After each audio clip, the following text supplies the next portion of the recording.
कितना विचित्र शरीर है, जरा विचार करिएगा। बंदर मरे तो उसकी खाल काम आ जाए, भैंस मरे तो उसका चमड़ा काम आ जाए,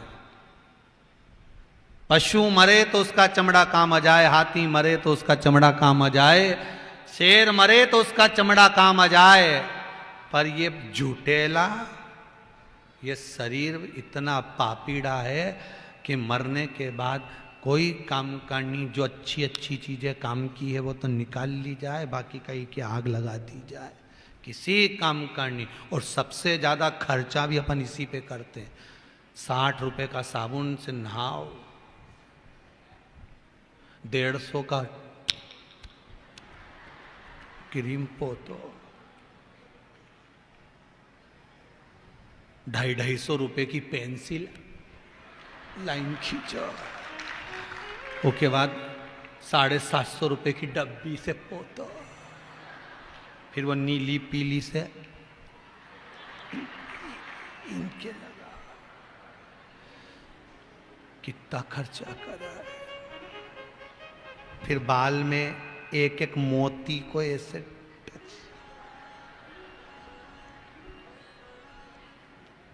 कितना खर्चा करा है शरीर पे। फिर वो साड़ी पटली, पति से बोली जरा नीचे से खींचना, बापड़ा उसके चरणों में बैठ के ऐसे खींच रहा जैसे लक्ष्मी जी खींच।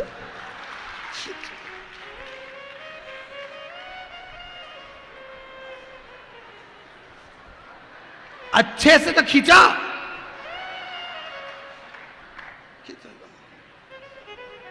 पीछे से देखो, पीछे से।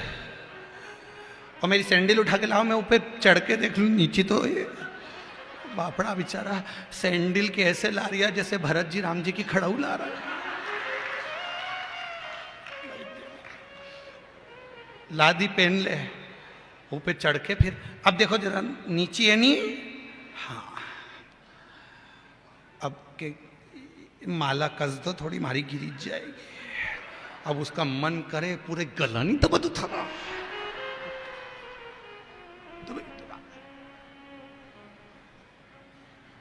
भगवान। ये चंद्र घंटा और ये बेरू की जोड़ी ऐसी कृपा करिया भगवान। अब बोले उसका केवल दर्शन नरंतक शिव आराधना कर कर आ रहा है, उसका केवल दर्शन दधिबल कर रहा है, सुग्रीव के बेटे।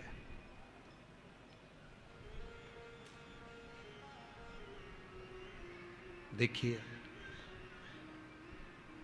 हम क्यों गुरु जी के चरण छूते हैं, हम क्यों माता पिता के चरण छूते हैं, हम क्यों विद्वान जन के चरण छूते हैं, किस लिए? क्या मिलता है चरण छूने से, क्या मिलता है कथा श्रवण करने से, क्या मिलता है भगवान के दरवाजे जाने से? कहा गुरुजन जो भगवान की भक्ति में, शिव उपासना में, शंकर की भक्ति में जो निरंतर डूबा रहता है, उसका मात्र मुख का दर्शन भी हो जाता है तो जीव की मनोकामना पूर्ण हो जाती है। ये दधिबल की कथा को, ये दधिबल। अभी एक माता ने बड़ा सुंदर भाव लिखा, देखिए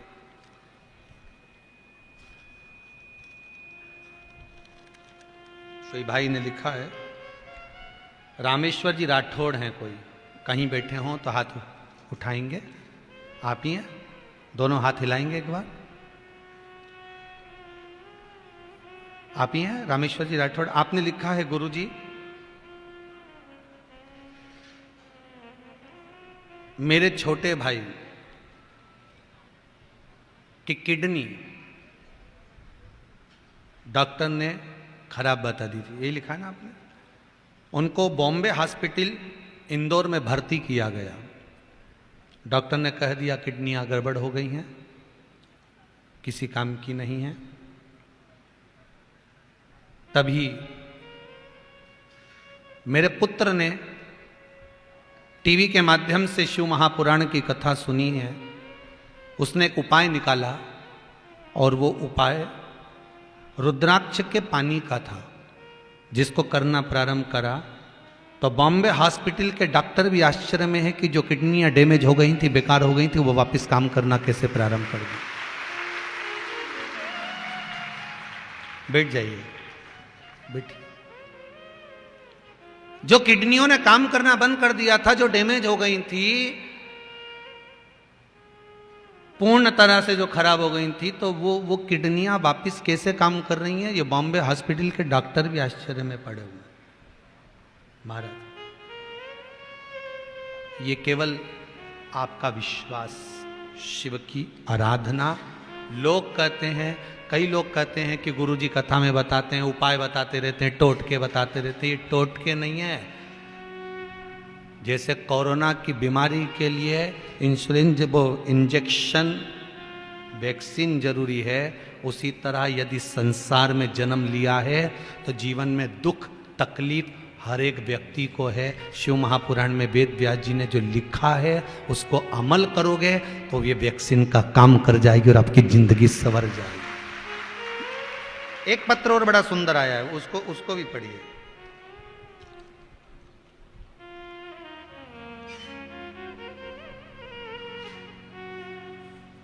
श्रीमती मंजुला जी केशोरे, नेपा नगर, जिला बरहानपुर से आई हैं। कहाँ बैठी हैं, जरा हाथ उठाएंगे। आप ही हैं? मैंने सारे सहारे छोड़ दिए, बस तेरा सहारा काफी है। सुंदर लाइन लिखी है। आपने लिखा है, मंजुला दीदी, मैं बुरहानपुर से आई हूँ कथा सुनने के लिए। हम लोग यहाँ रुके हुए हैं कथा श्रवण करने के लिए। मेरे बेटे की इंजीनियरिंग की पढ़ाई 1 साल पहले खत्म हो चुकी थी, कहीं नौकरी नहीं थी।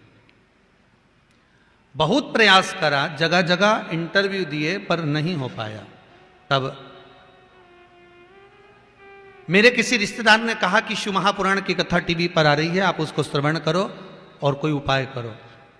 पशुपति व्रत के बारे में मैंने सुना और पशुपति व्रत का नियम लेने का विचार कर लिया कि मैं पशुपति व्रत करूंगी जो सोमवार आएगा तब से। जैसे ही सोमवार का व्रत करने का विचार करा पशुपति व्रत का, तभी मात्र मैंने पशुपति व्रत का सोचा ही था, इतने में 21/6/2021 को मेरे बेटे के इंटरव्यू में वो पास हो गया और उसका नौकरी का ऑर्डर आ गया। बहुत बहुत साधुवाद, बहुत बहुत बधाई आपको। बैठिए, विराजिए। बहुत बहुत साधुवाद। इतनी अच्छी कंपनी में नौकरी लगी है गुरुजी की मैं उसका वर्णन नहीं कर सकती। कभी भी जिंदगी भर महादेव का एहसान नहीं भूल सकती। ये पत्र लिखा है।